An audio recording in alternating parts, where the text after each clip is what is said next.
Selamat siang. Terima kasih Ibu sudah meluangkan waktu. Mohon maaf mengganggu waktunya Ibu. Sedikit saya ingin mewawancarai tentang pengambilan keputusan antara dilema etika dan etika moral. Kira-kira Bu ya, selama ini bagaimana setahu Ibu mengidentifikasi atau mengambil keputusan selama ada kasus atau permasalahan antara dilema etika atau dilema moral. Ya, terima kasih atas kesempatannya. Contohnya benar tidak apa ya? Misalkan kalau kerja nih Bu, dalam waktu yang sama saya mendapat tugas dari atasan saya, baik itu mungkin dari pengawas ataupun dari koordinator wilayah kecamatan. Di sisi lain ada berbarengan mungkin dengan kegiatan dari sekolahan yang sudah lama direncanakan, atau mungkin berbarengan dengan kepentingan pribadi begitu. Nah, cara menyikapi saya begini, kalau misalnya kepentingan ini, kalau kepentingan di sekolahan begitu ya, kalau antara kepentingan sekolahan dengan kepentingan atasan, itu yang didahulukan itu harus kepentingan atasan begitu. Nah, kalau kadang itu juga repot juga, misalnya berbarengan sudah lama merencanakan di sekolahan, misalnya suatu kegiatan begitu, dan saya harus ada di situ. Nah, kebarengan saya mendapat tugas dari atasan saya. Nah, ini yang bingung untuk menyikapi.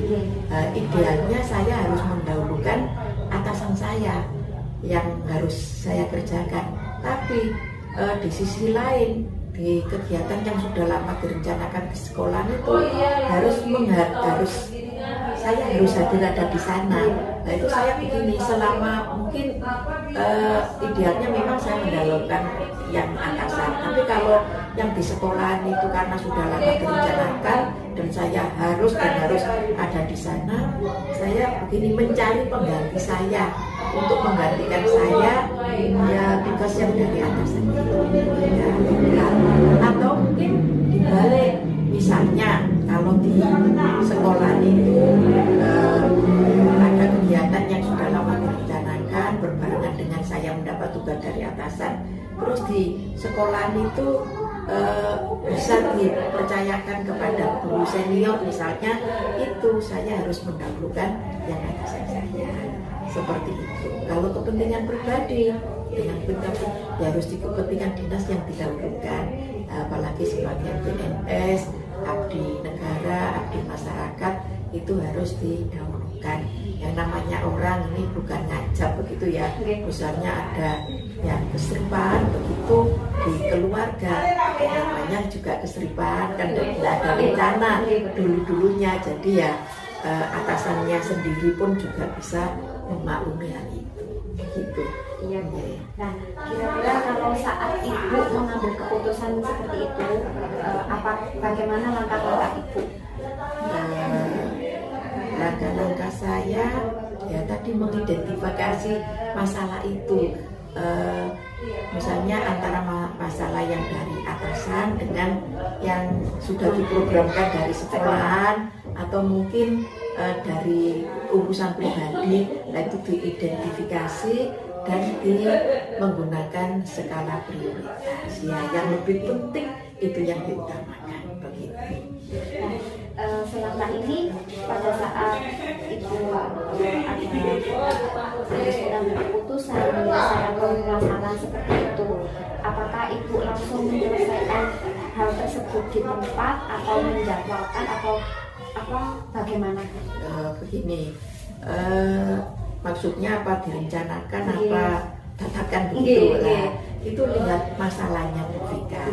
Ya ada yang direncanakan jauh-jauh, ada yang kalau sifatnya dadakan dan harus segera hari itu, nggak bisa ditunda ya harus hari itu. Kalau misalnya harus direncanakan, dan mungkin biasanya kalau masalah besar itu perlu direncanakan dan biasanya melibatkan pihak lain, mungkin melibatkan semua dewan guru.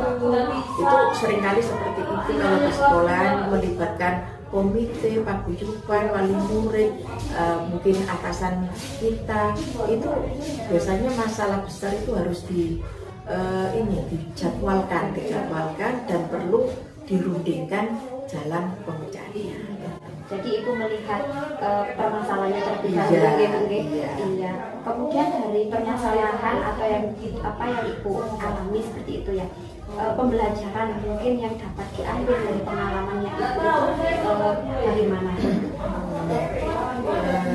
Pembelajaran yang diambil itu mendahulukan kepentingan umum atau mendahulukan kepentingan bersama. Dan kalau kepentingan itu melibatkan orang banyak, ini harus dimusyawarahkan supaya di kemudian hari itu tidak timbul masalah baru.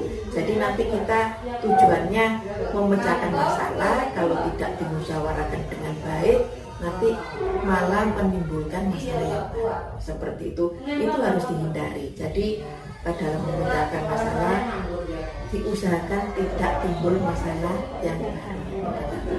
Jadi ibu benar-benar saat mengambil keputusan itu tidak langsung mengambil, tetapi ibu memikirkan ke depannya nanti ke belakangnya bagaimana seperti itu. Iya, makanya harus dimusyawarahkan, lebih-lebih kalau menyangkut pihak-pihak luar, maksudnya pihak luar lembaga, pihak-pihak ketiga itu harus dimusyawarahkan begitu. Iya Bu, mungkin ini juga bisa menjadi referensi saya bahwa kalau menjadi seorang pemimpin, apalagi seperti ibu menjadi kepala sekolah, tentunya tidak semudah itu untuk mengambil keputusan dan harus melihat permasalahan tersebut. Iya, betul.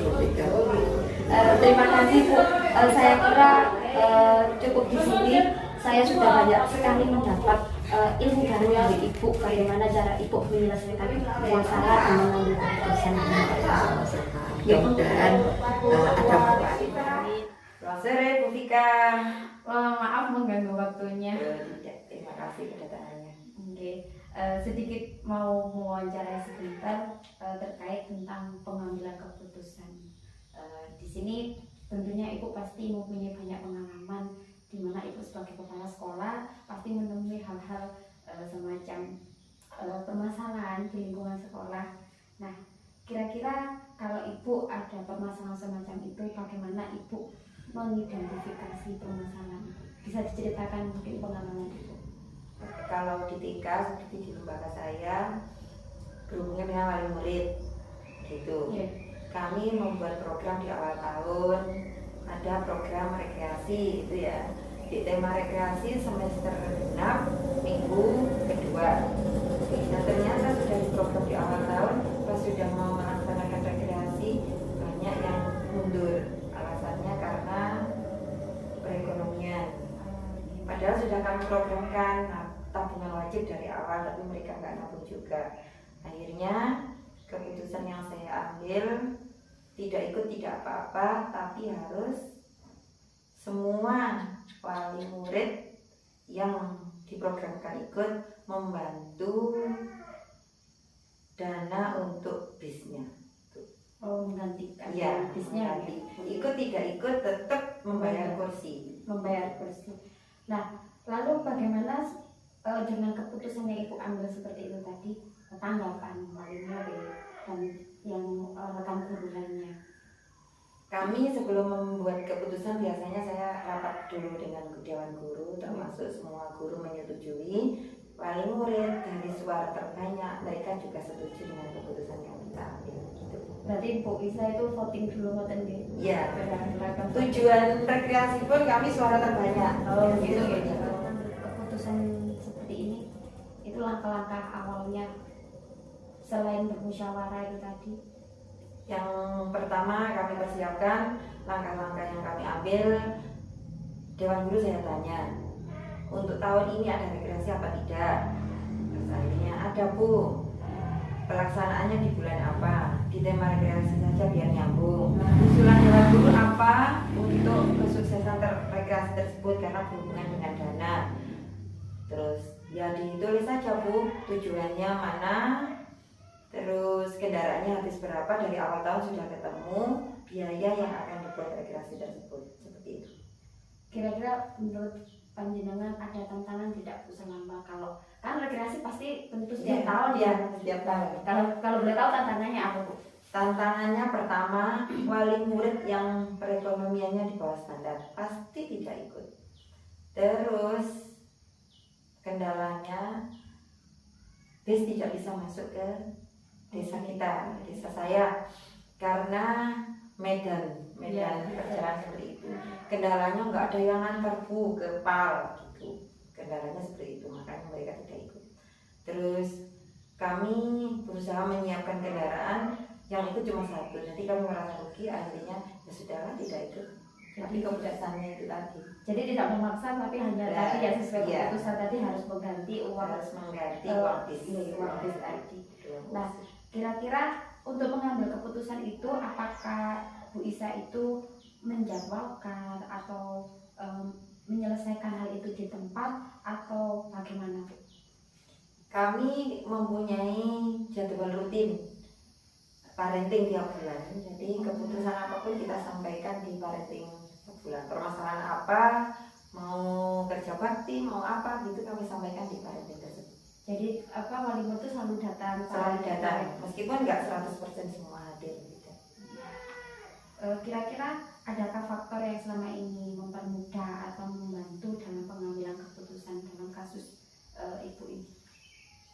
Kami punya anggota gugus namanya ya, terus punya kegiatan rapat rutin di organisasi GDKI. Jadi ketika kami mempunyai kendala, kami sharing dengan sesama kepala sekolah di rapat tersebut.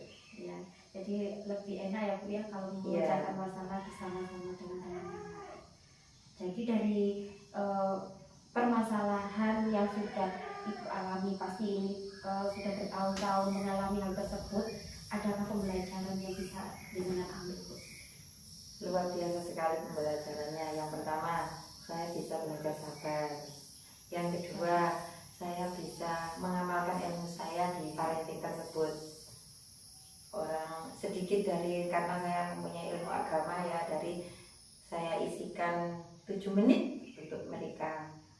Pengalaman saya seperti itu. Iya Bu, terima kasih. Itu tadi sedikit saya menanyakan pengalaman panjenengan, jadi saya merasa ada referensi dan saya merasa tertarik dengan apa yang sudah Bu Isa lakukan, mulai dari kesabaran, kemudian berani terbuka dengan teman-teman yang lain, dan bisa menghadapi masalah itu tadi itu tidak tidak gegabah mengambil keputusan sendiri ya Bu ya. Pasti panjenengan melibatkan rekan-rekan guru yang lain. Iya. Karena gurunya anggotanya cuma 4 orang, kepala sekolah 1, guru 3. Jadi entah apapun sudah harus tahu 3 orang itu. Terima kasih banyak Bu, Bika sudah membantu saya. Terima kasih sama-sama Bu Bika, saya juga belajar ya.